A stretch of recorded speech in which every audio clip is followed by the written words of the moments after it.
Hello everyone. तो आज की इस वीडियो में हम बात करेंगे रंजना अग्रवाल जी के बारे में। ये जो आपको बीच में दिखाई दे रही हैं ये हैं रंजना अग्रवाल, खुर्जा की रहने वाली हैं। ये एक ब्यूटिशियन का काम करती थी और उसमें से अभी अगर आप करंट में बने रहते हैं न्यूज़ में तो आपको एक न्यूज़ सुनने में मिल रही होगी इस बच्ची के बारे में।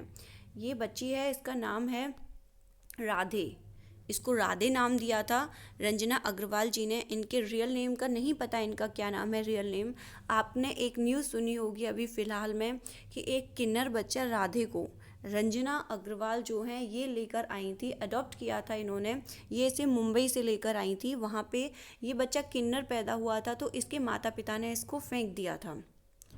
उनको नहीं चाहिए था क्योंकि ये बच्चा किन्नर है, लेकिन उन्होंने इस चीज़ को एक्सेप्ट नहीं किया कि ये भी तो भगवान की एक देन है। अगर वो बच्चा किन्नर पैदा हुआ है तो उसमें उस बच्चे की क्या गलती है। माँ बाप ही जब उसे अपने से अलग कर देते हैं, समाज में फेंक देते हैं, तो उसको कोई और भला कैसे अपना सकता है। और आजकल मैं उन माता पिता को भी कहना चाहूँगी कि आप इन्हें अलग ना करें खुद से। अगर किन्नर बच्चे पैदा होते हैं उसमें उस बच्चे को क्या पता वो लड़का है, लड़की है या ट्रांसजेंडर है, उसे नहीं कुछ भी पता है। आप उसे पढ़ाइए लिखाइए, उसके बाद आपको जो करना है करिए कीजिए। उसको अपनी अपनी कम्युनिटी ज्वाइन करनी होगी, वो खुद ही चला जाएगा आपके पास से। आपकी रिस्पॉन्सिबिलिटी है। आपके जब खुद के बच्चे भी होते हैं, बेटी या बेटा होता है, तो आपकी रिस्पॉन्सिबिलिटी होती है उसे पढ़ाने की। तो आप ऐसे ही अपने किन्नर बच्चे को भी पढ़ाइए। आपने देखा भी होगा कि किन्नर कहाँ नहीं है, आजकल तो सरकारी पदों पे भी वो अपनी सेवाएं दे रहे हैं। तो ऐसा ना करें कि उन्हें समाज से बेदखल कर दें, बिल्कुल ही ऐसा नहीं करना चाहिए। अब आते हैं अपनी न्यूज़ की तरफ बढ़ते हैं कि जब ये इस बच्ची को वहाँ से गोद लेकर आई थी, मुंबई औरंगाबाद से ये इसको पूरी फॉर्मेलिटीज़ के साथ गोद लेकर आई थी ताकि बाद में इनको कोई परेशानी ना हो और बच्ची को इनसे कोई छीने नहीं। इस बच्ची को देख के राधे का कहना है कि इनके मन में खुद बहुत ही ममता जागी थी और बड़ी ही प्यारी सी बच्ची है, क्यूट सी है बहुत। आप खुद देख सकते हैं कितनी क्यूट है ये बच्ची। इसको देखकर तो खुद ही किसी का भी मन इसे खिलाने के लिए करेगा। तो उन्होंने उसे कुछ दिन बहुत अच्छे से रखा। वो अपने बुलंदशहर के पास, बुलंदशहर में ही खुर्जा है जगह जहाँ पर वो रहती हैं, वो वहाँ उसको लेकर आई। उन्होंने कुछ दिन उसका लालन पालन किया अच्छे से अपने बच्चे की तरह और वो उससे अटैच्ड होती गई काफ़ी। फिर एक दिन उनके पास कॉल आता है। जी हाँ, एक बार बाल कल्याण समिति से उनके पास फ़ोन आता है बुलंदशहर से।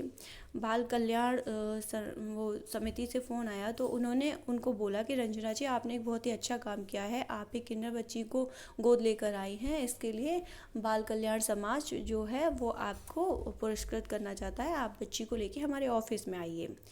रंजना अग्रवाल वहाँ उनके ऑफिस जाती हैं उनसे मिलने के लिए कि उनके द्वारा बुलाया गया है। उनको नहीं पता था कि उन लोगों का इंटेंशन क्या है। और जब वो वहाँ पहुँचती हैं तो वहाँ पे जो बाल कल्याण जो ऑफिस है वहाँ पे उनसे बच्ची को छीन लिया जाता है, ये कहकर कि तुमने इसको जब गोद लेकर आई हो तो कुछ डॉक्यूमेंटल फॉर्मेलिटीज़ है जिसको तुमने कंप्लीट नहीं किया है, इसलिए ये बच्ची तुमको नहीं दी जा सकती है, ये अब हमारे पास रहेगी। हाँ, उसके बाद क्या होता है, इनका बहुत बुरा हाल हो गया। ये बहुत परेशान हुई, बहुत रोई, सभी के सामने गिड़गिड़ाई कि मैंने सारी फॉर्मेलिटीज़ कंप्लीट की हैं, ऐसा कुछ भी नहीं है। मैं वहाँ से इसे लेकर आई हूँ, उन लोगों ने मुझे दे कैसे दिया अगर मैंने फॉर्मेलिटी नहीं निभाई है। अगर ऐसी कोई फॉर्मेलिटी है जो मुझसे रह गई है तो आप उसे पूरी करते रहिए और मुझे बता दीजिए, या फिर कि ऐसा कोई तरीका हो जिससे मैं इस बच्चे को जल्द से जल्द ले सकूँ। तो उन लोगों ने इनकी कोई बात नहीं सुनी। इतने दिन बीत गए हैं, लगभग 1 महीना ऐसा होने आ गया है और बच्ची इनको नहीं मिली है। ये लगातार वहाँ ऑफिस के चक्कर काटती रही हैं, लेकिन वहाँ से इनको कोई भी सेटिस्फाइड रिजल्ट नहीं मिला। मीडिया भी खुल के इनके साथ में आया है कि वो बच्ची इनको मिल जाए, लेकिन इनकी किसी तरह से कोई मदद नहीं कर पाया है। और अब कुछ दिन पहले ये न्यूज़ आई है कि बाल कल्याण जो वहाँ पे था बुलंदशहर में, उसके द्वारा बच्ची को बाल कल्याण संरक्षण मथुरा के लिए शिफ्ट कर दिया गया था, जहाँ पे ये बच्ची रह रही थी अभी बाल कल्याण संरक्षण में। तो वहाँ पर भी जब रंजना अग्रवाल आई तो उन्होंने कहा था कि आप मुझे वहाँ पे थोड़ी सी जगह दे दीजिए जिससे कि मैं नीचे सो जाऊँगी ज़मीन पे, लेकिन मैं अपनी बच्ची को उसकी देखभाल करती रहूँगी। क्योंकि उनका कहना है कि वहाँ पे सिर्फ 12 साल की एक बच्ची थी जो बच्चों की देखभाल कर रही है। भला 12 साल की बच्ची छोटे बच्चों की देखभाल कैसे कर सकती है? एक माता पिता भी परेशान हो जाते हैं अपने बच्चे को 24 घंटे उसकी देखभाल करने के लिए, तो एक 12 साल की बच्ची जो खुद का ध्यान अच्छे से नहीं रख सकती है, वो भला छोटे बच्चों की देखभाल कैसे कर सकती है? ये एक क्वेश्चन मार्क है बाल कल्याण जो भी हमारी सेवाएं चल रही है गवर्नमेंट के द्वारा उनके ऊपर, कि आखिर 12 साल की बच्ची किसी बाल कल्याण संरक्षण में कैसे बच्चों की देखभाल कर सकती है।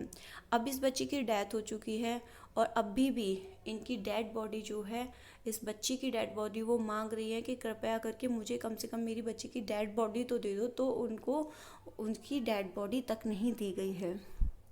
अभी देखते हैं वो मीडिया को लेकर आ रही हैं, वो चाहती हैं कि उनको न्याय मिले, कैसे भी उनकी बच्ची को न्याय मिले, क्योंकि वो ट्रांसजेंडर होने की वजह से उस बच्ची को मतलब इतना ज़्यादा इधर उधर खींचातानी की गई राजनीति के चक्कर में, और उस बेचारी बच्ची जो कुछ भी नहीं जानती थी कि ये समाज क्या है, माँ कौन है, क्या है, जिसे माँ बाप ने तो पहले ही बेदखल कर दिया था, किसी और ने उसको माँ बन के माँ का प्यार देना चाहा, उसको भी वो बच्ची नहीं मिली और वो लास्ट में बेचारी मर गई।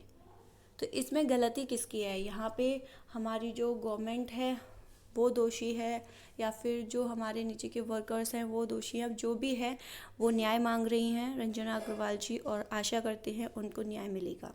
Thanks for watching my video. Have a great day.